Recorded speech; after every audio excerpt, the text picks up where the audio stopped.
Bom dia a todos. Então, mais uma vez é uma satisfação, uma alegria muito grande estarmos aqui nesse espaço recebendo dessas sementes divinas, né? Seja da espiritualidade amiga, seja dos corações amigos aí. E essa parábola, ela é das mais importantes, se não a mais importante, porque é a parábola da vida. Tudo que é verdadeiramente bom e belo só vem através de uma semeadura, né, de um cultivo, de uma construção. O nosso grande equívoco, a maior loucura, nos diz André Luiz, né, a maior contrariedade, incoerência da humanidade ainda, é querer do mundo aquilo que ainda não doa para o mundo. É querer colher sem ter semeado, sem ter cultivado.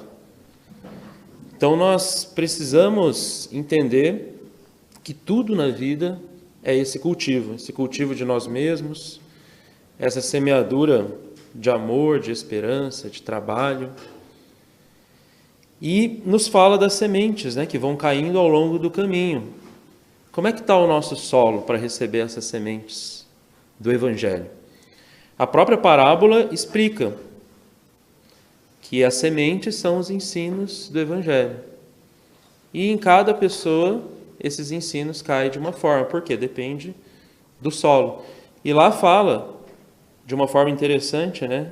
Podemos incluir nas diferentes categorias de espíritas. Então, coloca o dedo na nossa ferida. Aqueles que reconhecem muito bons os conselhos, acha as palestras, a literatura espírita muito bonita, mas para serem dados aos outros, não a nós. Quantos de nós não estamos aqui hoje, ou vamos numa palestra, ou em alguma reunião evangélica e diz, nossa, fulano devia estar aqui ouvindo isso. Isso é para fulano, né? A gente costuma pensar isso, mas é para nós, né? Espiritismo, sendo o Evangelho mais bem compreendido, mais bem aprofundado, é sempre para nós. Não é o mundo e as pessoas à nossa volta que tem que mudar. Somos nós que mudamos. E, consequentemente, o mundo muda à nossa volta, porque é uma consequência da nossa mudança. E aí eu lembro de uma historinha chamada A Loja das Virtudes, ou A Casa das Virtudes. Que é mais ou menos assim, um homem estava passando assim, né, por várias casas, por um comércio, e ele viu lá, Casa das Virtudes. Alguns contam como Casa de Deus. E ele achou estranho e entrou. E ele entrou num espaço assim, parecido como aqui, e viu várias prateleiras com vários produtos, assim, jarros, pacotes, e lá estavam várias virtudes escritas nos rótulos dos produtos. Estava lá a fé, o otimismo, a coragem, a paciência, caridade, a resignação. E ele foi olhando aquilo, e a loja muito bonita, muito iluminada, ele foi ficando encantado, e tinha uma moça no balcão, a moça também com um semblante assim, iluminado, de alegria, e recebeu ele bem, e ele falou, olha, mas não estou entendendo isso aqui, é pegadinha, o que é? O que são esses produtos aí? Funciona mesmo? Ele falou, funciona?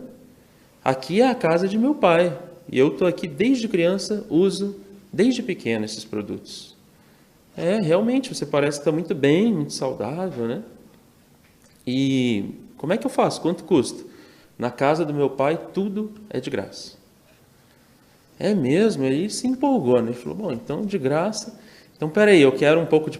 Não, quero pouco não, quero bastante paciência, me vê um pouco ali de coragem. Eu vou levar um pouco de tudo.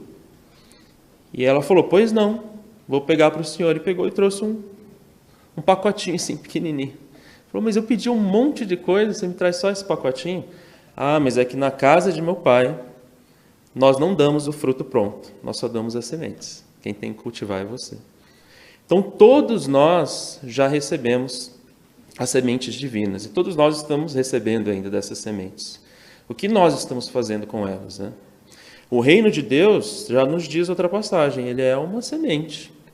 Ele se assemelha àquela sementinha do grão de mostarda, né, que é muito pequenininha, mas que, se for cultivada, trabalhada, produzirá os frutos, né? Lá na passagem diz, uns 30 por um, outros 100, depende de nós.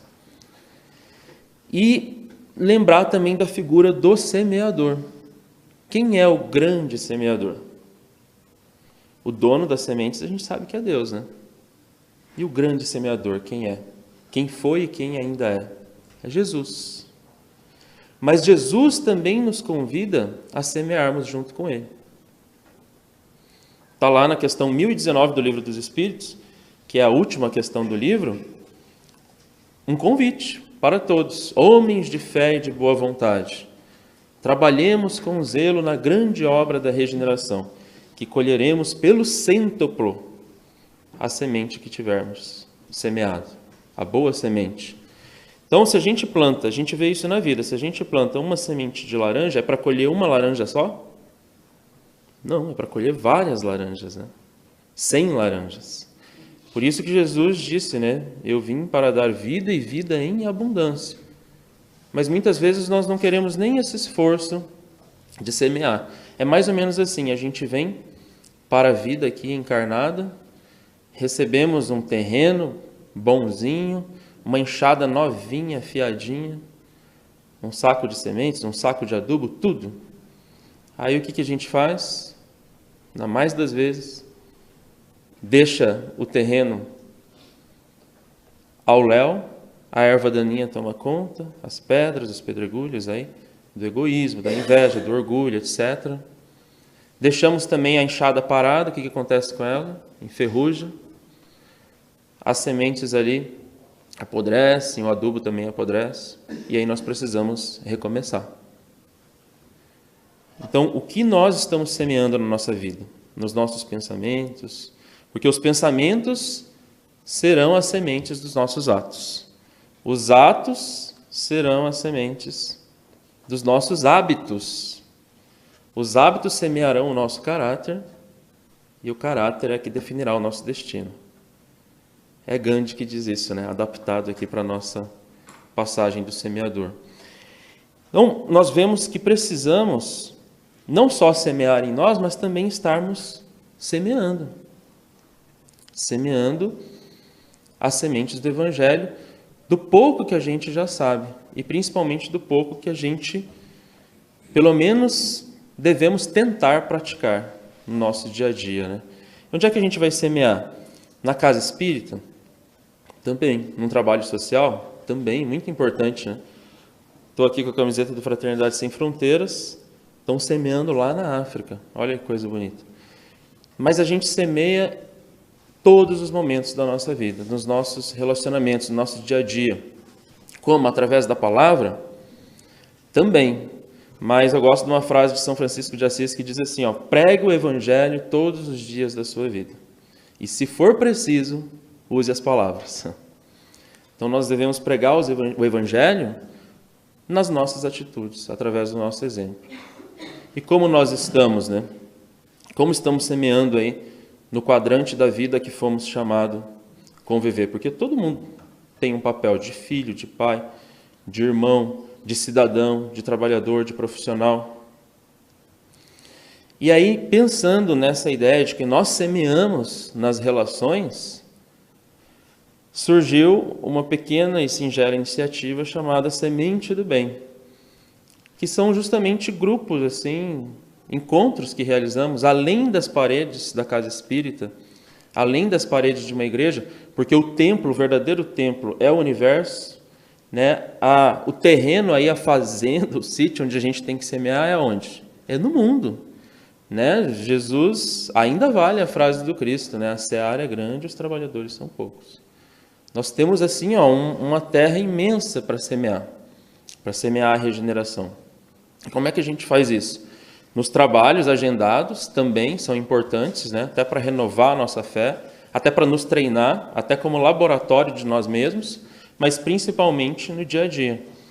Uma vez eu ouvi assim, eu achei muito interessante, nós treinamos através, né, do trabalho social, da casa espírita, nós treinamos a nossa ação com Jesus para chegar um dia que nós vamos reagir com Jesus.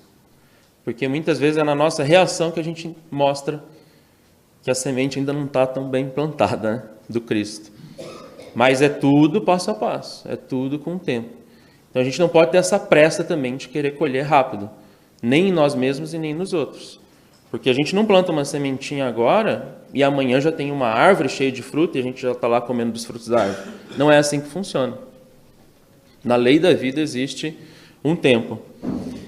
Então, da mesma forma que nós levamos o Evangelho no lar, para as nossas casas, para semearmos o Evangelho dentro de casa, uma vezinha por semana, no mínimo, né, para ter aquele momento e tal, e isso já dá uma mudança tremenda na casa. Quem faz aí rotineiramente, com seriedade, com carinho, sabe que muda o ambiente da casa. Nós criamos a iniciativa da Semente do Bem, que é justamente se encontrar na casa de um, na casa de outro, debaixo de uma árvore, na praça, para falar de Evangelho, para exercitar aquela frase do Cristo que a gente ainda pouco exercita: os meus discípulos serão conhecidos por muitos se amarem. Porque se Jesus recomendou amarmos até os desafetos, os inimigos, quanto mais os nossos amigos. Muitas vezes nós não estamos amando nem os companheiros de ideal. Então nós precisamos... Como é que a gente quer a fraternidade sem confraternizar? Como é que nós queremos amar ao próximo sem não nos aproximarmos uns dos outros, né?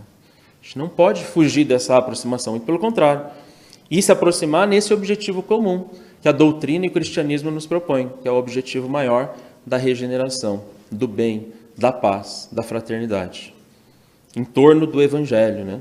Em torno da amizade, porque Espiritismo e Evangelho, se nós resumirmos numa palavra, o Espiritismo como cristianismo redivivo, como foi colocado aqui, essa palavra seria o amor. O amor, né? O amor em forma de amizade, o amor em forma de família, o amor em todas as suas formas. E é interessante assim, porque eu estou semeando em mim e ao mesmo tempo semeio no mundo à minha volta. E quando eu semeio no mundo à minha volta, essas sementes também caem, de uma certa forma, em mim, né? E nós precisamos semear, porque uma outra frase que eu gosto bastante é assim: as pessoas querem o perfume das rosas para cheirá-las, mas não querem sujar as mãos na terra para plantá-las. E nesse processo a gente vai construindo um jardim que nós estamos no meio desse jardim também. Então nós precisamos realizar por fora o que a gente quer e precisa mudar por dentro. E aí eu conto uma última história, falando nisso, deixar um convite aqui, amanhã nós temos um encontro, que existem páginas, duas páginas no Facebook, Semente do Bem MS e Semente do Bem RS, lá do Rio Grande do Sul, onde eu estou morando agora. E várias pessoas já estão fazendo essa prática de uma forma... Uns chamam Evangelho no Lar dos Amigos, outros chamam de Domingo Fraterno, outros... Então nós precisamos levar. Nós não podemos ficar só conversar e pensar em espiritismo, cristianismo, só no templo. Nós temos e devemos levar isso lá para fora, né? E se a gente tiver essa força da amizade, da união, de um conversando, assim como o seu Carlos faz as reuniões na casa dele, então nós precisamos cada vez mais espalhar esse mundo, esse Cristo que a gente quer, né? Num só rebanho, num só pastor aí, que Chico Xavier já nos diz, né? Haverá uma só religião no mundo, que se chamará fraternidade. E nesse sentido, contar uma última historinha que diz assim, num local pequeno tinha um concurso, existiam lá muitos agricultores de trigo e tinha um concurso para ver quem tinha a melhor semente de trigo. Só que o curioso é que todo concurso que já tinha muitos anos era sempre a mesma pessoa que ganhava. Sempre a mesma pessoa, ano após ano, ano após ano. E aí, esse agricultor que ganhava, ele ainda fazia o seguinte, essa é a saca do trigo vencedor. Toma, e doava para todos. E eles iam lá e pegavam e plantavam daquela semente dele que ganhou, mas no ano seguinte ele aparecia com uma semente ainda melhor. Até que um dia eles se cansaram e foram conversar com esse agricultor, falou, olha, a gente não aguenta mais, né? Sempre derrotado, e ainda por cima você nos humilha, né? Dada a tua melhor semente, e no ano seguinte aparece com uma melhor ainda. A gente quer saber qual é o segredo. Ele disse, você acabou de falar o segredo. Vocês, como agricultores de trigo, não ignoram que o trigo precisa da semente vizinha, do trigo vizinho para se fecundar. Ele não fecunda a si mesmo.